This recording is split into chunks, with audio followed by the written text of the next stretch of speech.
Welcome back, everyone. We're diving into some really cool ideas today, all about personal growth uh, and transformation.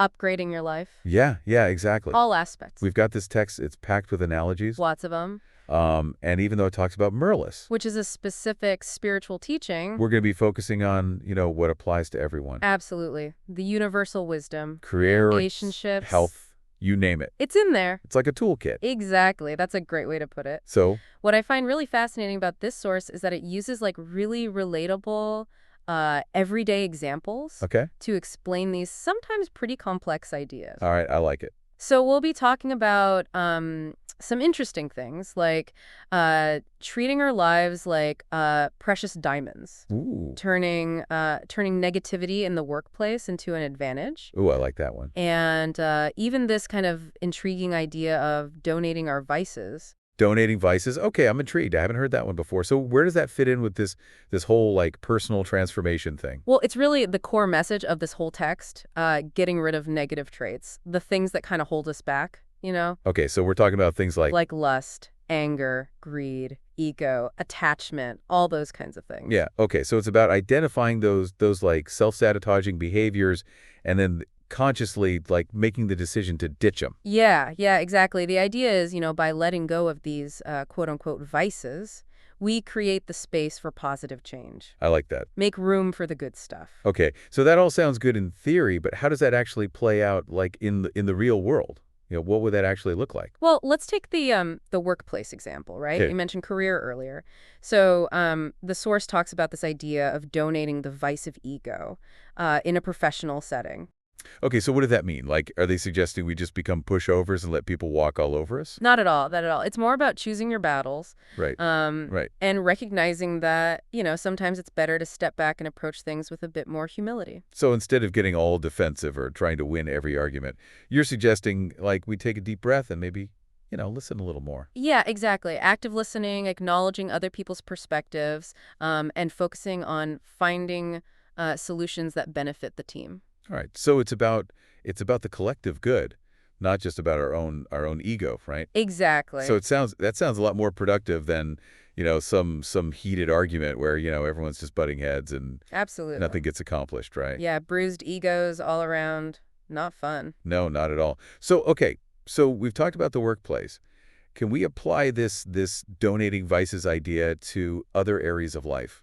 Like I'm thinking about, bad habits. Oh, absolutely. We all have those, right? Oh, yeah. So how would that work? Let's say I want to, I don't know, break a bad habit. Well, think about those unhealthy habits that we all struggle with. Yeah. Things like, overeating or procrastination or maybe too much screen time. Yeah, yeah. All those instant gratification, a quick hit type things.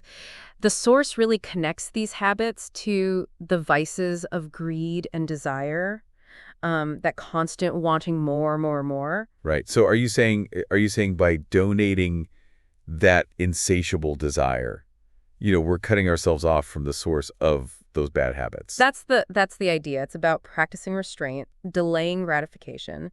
Think of it like this. Imagine you have a beautiful diamond. Would you just toss it around carelessly? No way. Or, neglect its upkeep? No, I'd treasure it. Right, I'd exactly. polish it. I'd protect it. I put it in a special place, yeah. Exactly. So the source encourages us to see our lives, in the same way, like incredibly valuable gems full of potential waiting to be unlocked. I like that. Yeah. So are they saying that instead of just indulging in every little whim or impulse, we should be thinking about the long-term impact of our choices? Is that kind of what they're getting at? Exactly. Okay. It's not just about this moment. It's about, the ripple effect of everything. The bigger picture. Yes, yes. And the source provides this really interesting financial analogy to kind of illustrate this point. Imagine, you think of every dollar you spend as a tiny piece of that precious diamond. Oh, wow. Right. That's a good way to visualize it. Would you just throw it away on something, frivolous, or would you invest it wisely, allowing it to, grow and multiply over time? Yeah, I'm definitely starting to think twice about those impulse purchases. Right. Do I really need that extra latte? Exactly. Or could I be using this money, to build something a little more, substantial. It all adds up. Right. Okay. So this diamond analogy, does it extend to, to health too? Oh, absolutely. Okay. It does. It does. Think of it as diamond maintenance.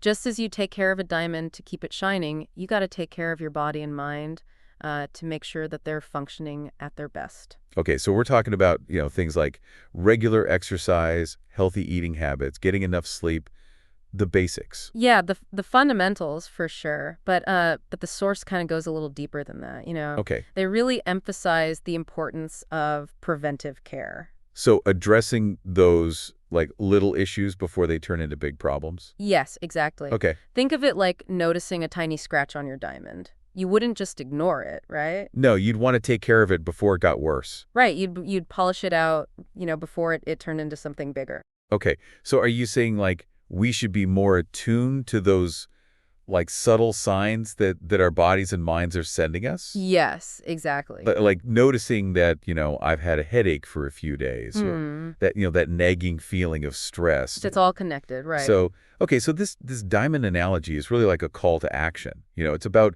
recognizing our inherent value, right? Yeah. And making conscious choices to protect that value. It's an investment. Right. Okay. So how do we do that?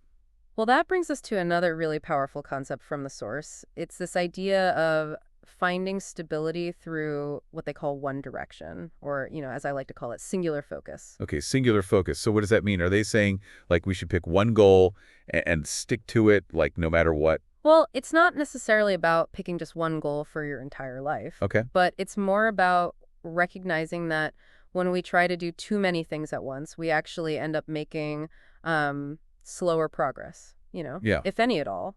Okay. It's like spattering seeds in all directions instead of planting them in fertile soil and nurturing their growth. So it's about prioritization, like making choices about where we're going to focus our energy. Exactly. Okay. And, to illustrate how this actually works in practice, the source gives us a few relatable examples. Okay, I'd love to hear those. So let's start with relationships. All right. Imagine you're constantly, flip-flopping in your behavior with your partner or sending mixed messages about your intentions. That sounds messy. Oh, yeah, definitely a recipe for disaster. Yeah. The source compares this inconsistent behavior to constantly changing the amount of water or sunlight a tree receives.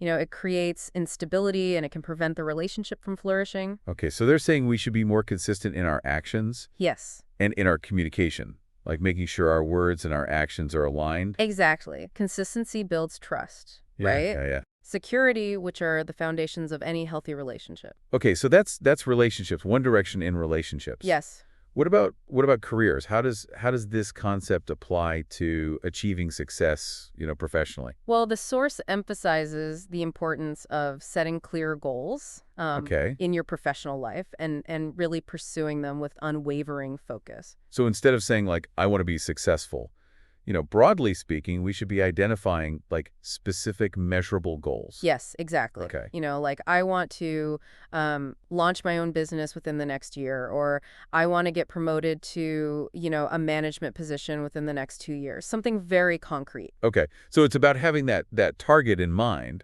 and then, developing a plan to get there. Yeah, like a roadmap. Okay. And avoiding that trap of having, too many competing priorities. Yeah, like you said earlier, that's scattering our energy. Exactly. It's like choosing a destination and then mapping out the most efficient route to get there. I like that. And, there might be detours and obstacles along the way, Right. but you never lose sight of your ultimate goal. It reminds me of that saying, a rolling stone gathers to moss. Ooh, I like that one.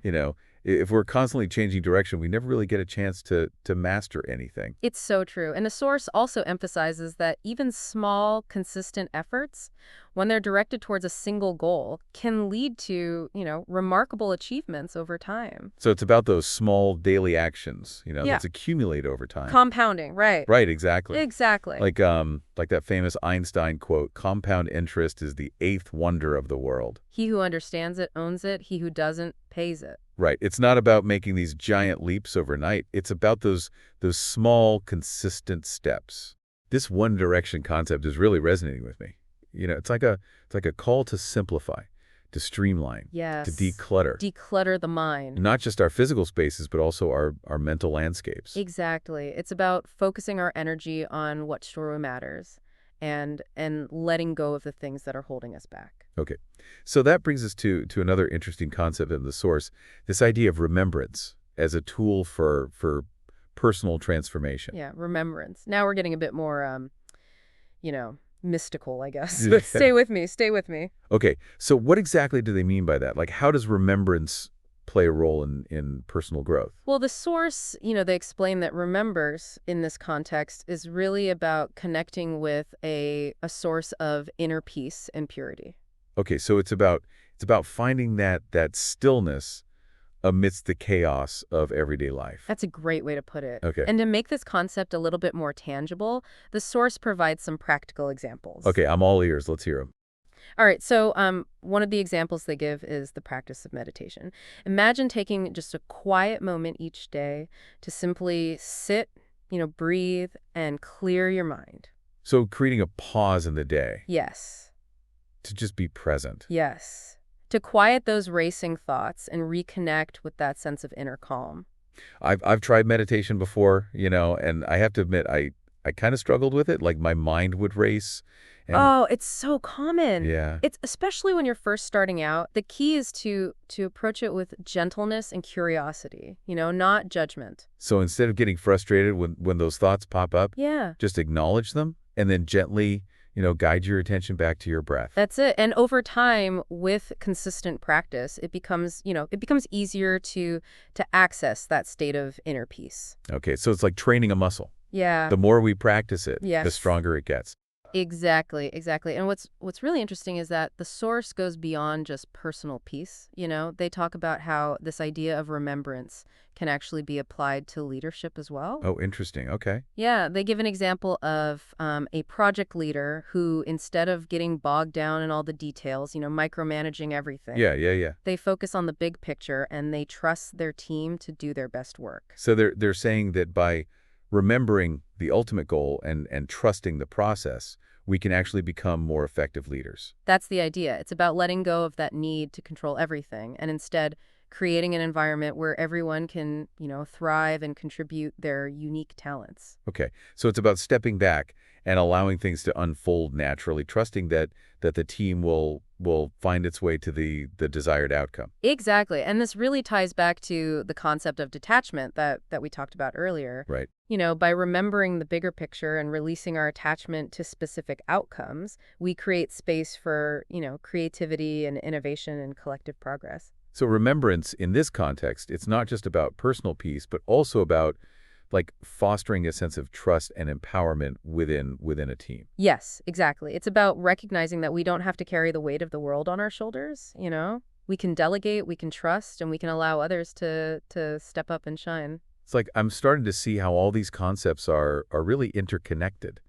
It's like a beautiful tapestry woven together with these threads of self-awareness and focus and trust. It's all coming together, right? Yeah. It's a holistic approach. Okay, so what's the next thread in this tapestry? Where do we go from here?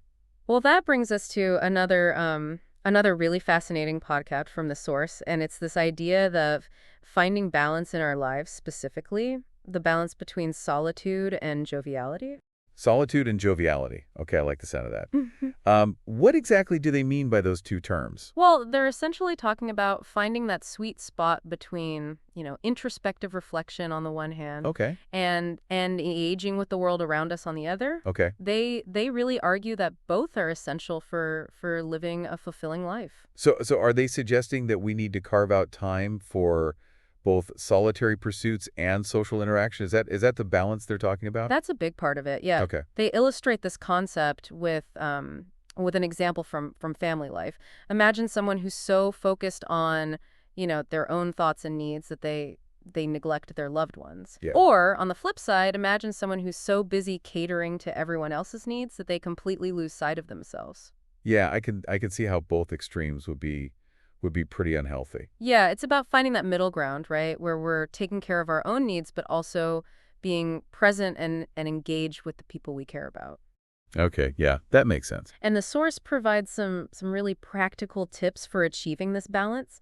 One of the things they suggest is scheduling regular time for solitude, whether it's for, meditation or reading or journaling or simply spending time in nature. So it's about making that time for ourselves a non-negotiable, Exactly. just like we would schedule a meeting Yeah. or a doctor's appointment. It's in the calendar. Right, okay, Block it out. got it.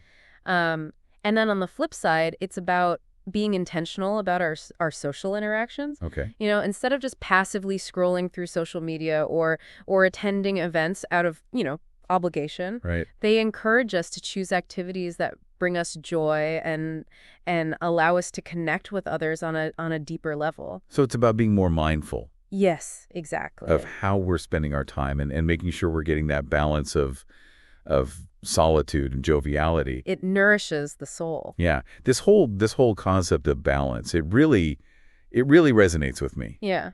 especially in today's world. We're just constantly bombarded with information. So much stimulation. Demands on our time and attention. Yeah.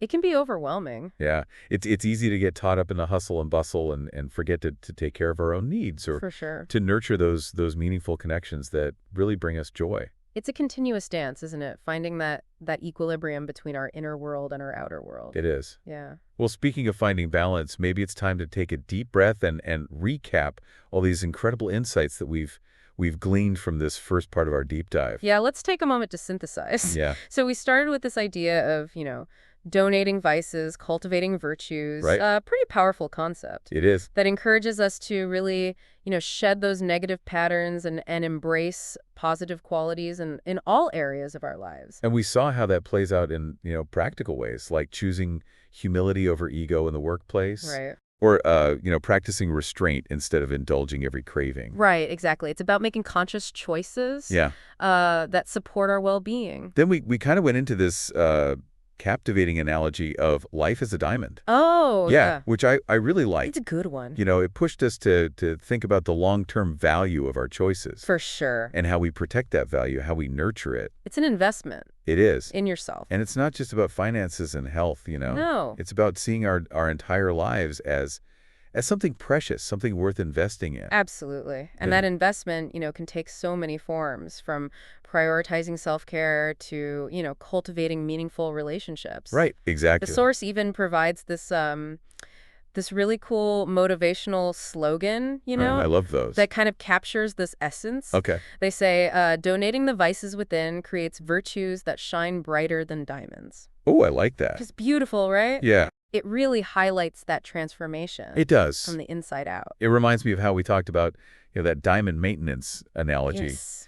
Taking those small steps every day to kind of polish and protect our inner sparkle. Exactly. Exactly. Yeah. It's those consistent efforts that ultimately lead to a life that shines from within. Yeah, I like that a lot. And speaking of consistency, that brings us back to the concept of stability through one direction Yes. or singular focus. Singular focus, one-pointedness. That's the one where, we choose a clear path and we stick to it. Right? Yeah, you got it. Like a tree growing tall and strong because it's focused on reaching the sunlight. Exactly. It's about eliminating distractions and directing our energy towards a well-defined goal. Yeah. And we explored how this principle applies to both our relationships and our careers. Right. So in relationships, it's about being consistent Yeah. in our actions, Yeah. in our communication. Right. Building that trust through reliability, through clear intentions. And in our careers, it's about setting specific goals, developing a plan to achieve them, Right. and then, not falling into that trap of spreading ourselves too thin. Too many irons in the fire. Yeah, exactly. This whole idea of one direction is really resonating with me. Oh, yeah. On a personal level. I tend to get excited about a lot of different things. Sure. And I often find myself juggling, like, multiple projects at once. I think that's very common, especially, in today's world. There's so many opportunities. So many things to do. And it's easy to, get distracted by shiny objects. And Squirrel. exactly. But what I'm realizing is that by trying to do everything, I sometimes end up accomplishing very little. Right. you know. It's like scattering your energy It is. instead of focusing it like a laser beam. Good analogy. Yeah. And the source really emphasizes that even, small, consistent efforts, Right. when they're directed toward a single goal, Yeah. can lead to, remarkable achievements over time. It's like that old saying, slow and steady wins the race. Oh, yeah, good one. Or as we talked about earlier, the power of compound interest. Yeah. It's those small daily actions It's step by step. that accumulate Yes. and lead to big results. It's a marathon, not a sprint. Exactly. So that brings us to another fascinating aspect of this source material, this idea of the transformative power of remembrance. Yeah, remembrance. Okay. This is the one that initially seemed, a bit mystical to me. Sure, sure. Can you remind us what exactly they mean by remembrance? Of course, of course. And how it applies to personal growth? So the source describes remembrance as a way of connecting with a source of inner peace and purity. Okay. And while this concept might have, spiritual connotations for some Right. way, it can also be interpreted in a more, secular way. So it's not necessarily about, religious practice, Not necessarily, no. but more about cultivating a sense of inner peace and clarity, regardless of your beliefs. Exactly, exactly. It's about tapping into that quiet space within ourselves where we feel, grounded, centered, Yeah.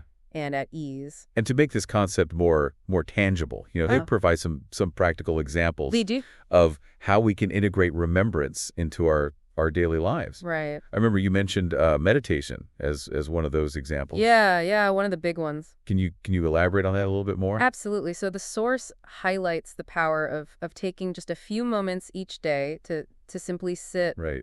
breathe, and quiet the mind. So creating a space for stillness Yeah. and allowing ourselves to reconnect with that sense of inner calm. Yeah, finding that inner sanctuary, that quiet space within. Yeah, I've tried meditation before, and I have to admit I struggled with it. It's common. It's Yeah. common, especially when you're first starting out. Right? It's a practice. My mind would race, and I would get frustrated, with my inability to just be in the moment. I think that's a common experience for a lot of people. Yeah. The key is to approach it with a sense of gentleness and curiosity, Okay. not judgment. Okay. So instead of getting frustrated when those thoughts pop up, just acknowledge them Right. and gently guide your attention back to your breath or whatever anchor you're using. Okay. And over time, with consistent practice, Yeah. it becomes easier to access that state of inner peace even amidst the chaos of everyday life. It's like training a muscle. It is. The more we practice it, the stronger it gets. Exactly. And what's fascinating is that the source goes beyond just personal peace. Yeah. They talk about how this concept of remembrance can also enhance our leadership abilities. It's true. That's right. You gave that example of a project leader who trusts their team and focuses on the bigger picture Yeah, instead of micromanaging. rather than micromanaging every detail. Right. Can you walk us through that again? Of course. So the source argues that by remembering the ultimate goal and trusting in the process, Yeah. leaders can create a more empowering, Right. conductive environment for their teams. So it's about letting go of that need to control everything. Yeah, surrender. And instead, fostering a sense of trust and autonomy Yeah, allow people to do their thing, within the team. to shine. And this ties back to the concept of detachment that we discussed earlier. Yes, By releasing our attachment to specific outcomes exactly. and trusting that the team will find its way, we create space for creativity, for Yeah. innovation, Innovate. and for collective progress. It's like we're planting the seeds, and Yeah. then allowing them to grow naturally, Yeah. providing the necessary support and guidance along the way, Right. but not trying to force the process. It's a good analogy.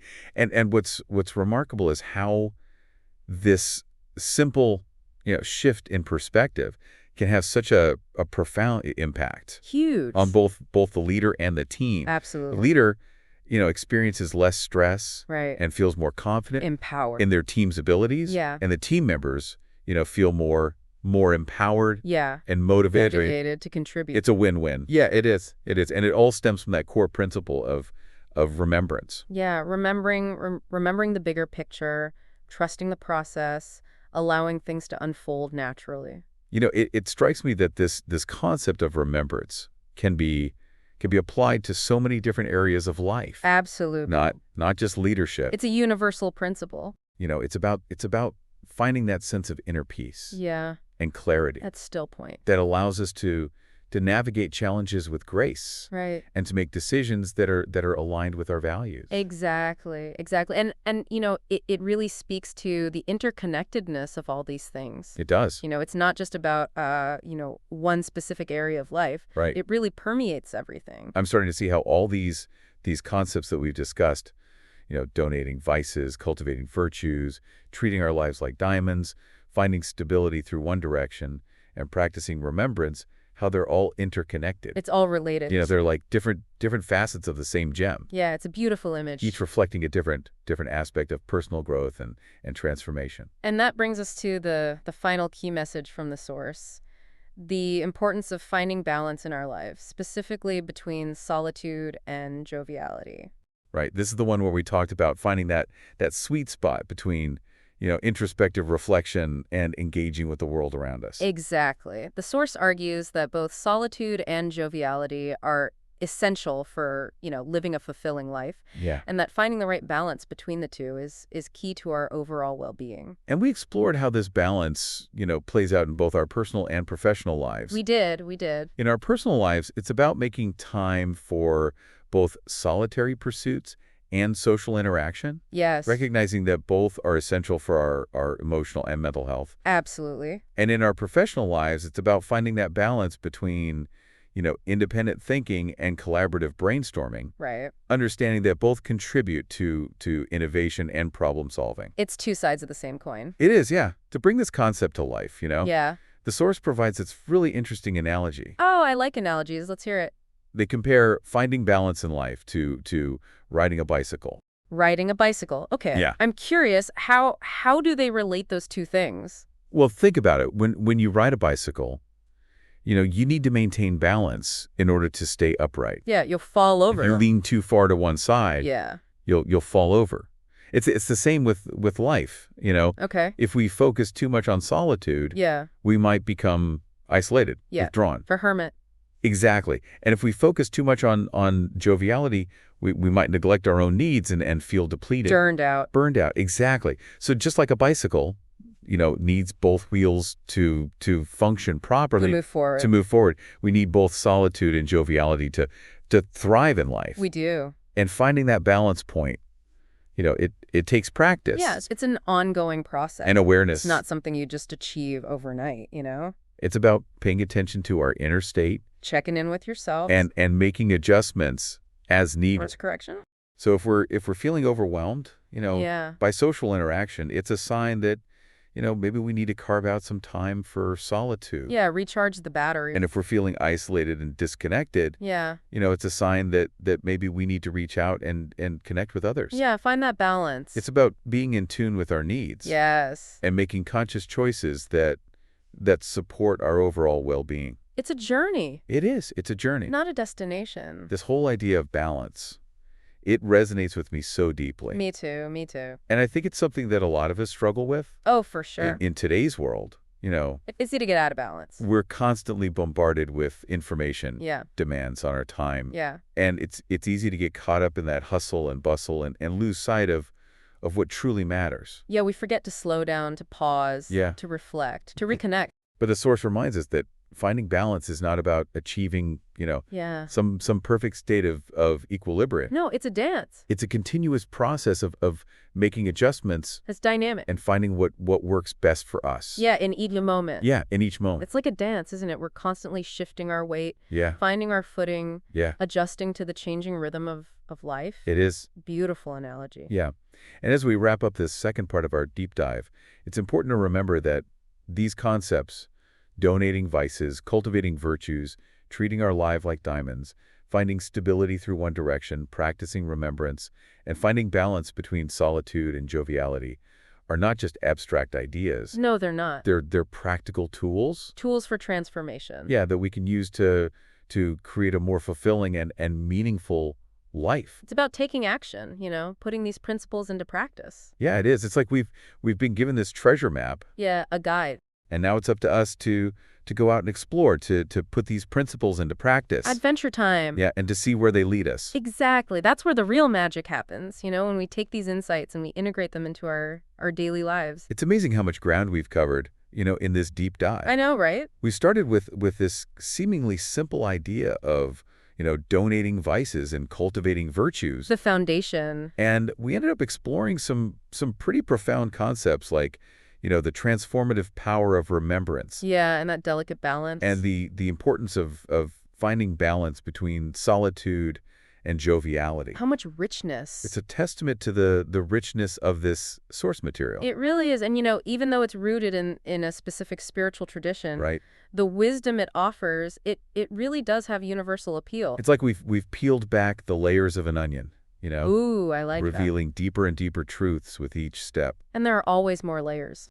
It's like we've been given this glimpse into this vast and intricate landscape, and we've only just begun to scratch the surface. It's an invitation to explore. It is. I don't know about you, but I'm feeling incredibly inspired right now. Me too, me too. Like I've been given this whole new set of tools. The new toolkit. Yeah, to navigate life's challenges and create a more fulfilling and meaningful experience. It's empowering, isn't it? It is. It is. So as we wrap up this deep dive, Yeah, time to bring it home. I want to leave our listeners with a challenge, Okay. a call to action, if you will. I love it. What's one concrete step that they can take today to start integrating these insights into their lives? Oh, that's a great question. And I think it goes back to that very first concept that we discussed, donating vices and cultivating virtues. Right.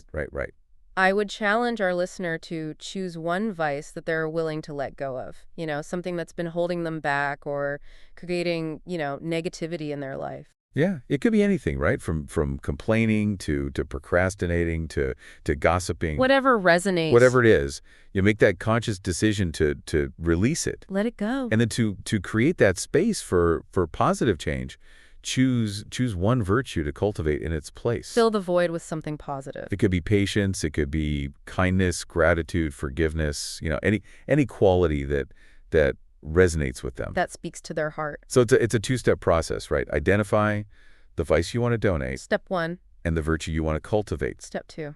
And then the key is to practice. Yeah, make it a daily habit. Every day, make a conscious effort to notice when the vice arises. Catch yourself in the act. And gently redirect your energy towards the virtue. It's like rewiring your brain. Yeah. Creating new neural pathways. It's like we're upgrading our operating systems. I like that. Replacing, outdated programs. Yeah. With ones that are more aligned with our highest potential. It's a beautiful process. It is. And it highlights the fact that this process of personal transformation, it's an ongoing journey. It is. Not a destination. It's about continuous growth, evolution, refinement. And the best part is it's a journey that we can all embark on, Absolutely. Everyone is welcome. Regardless of our background, our beliefs, our circumstances. The path is open to all. So to our listener, we encourage you to embrace this journey. Yeah, dive in. To dive deep into the wisdom that we've shared. Explore those depths. And to see what transformations unfold in your own life. It's an adventure. It is. Keep exploring, keep growing, and keep diving deep.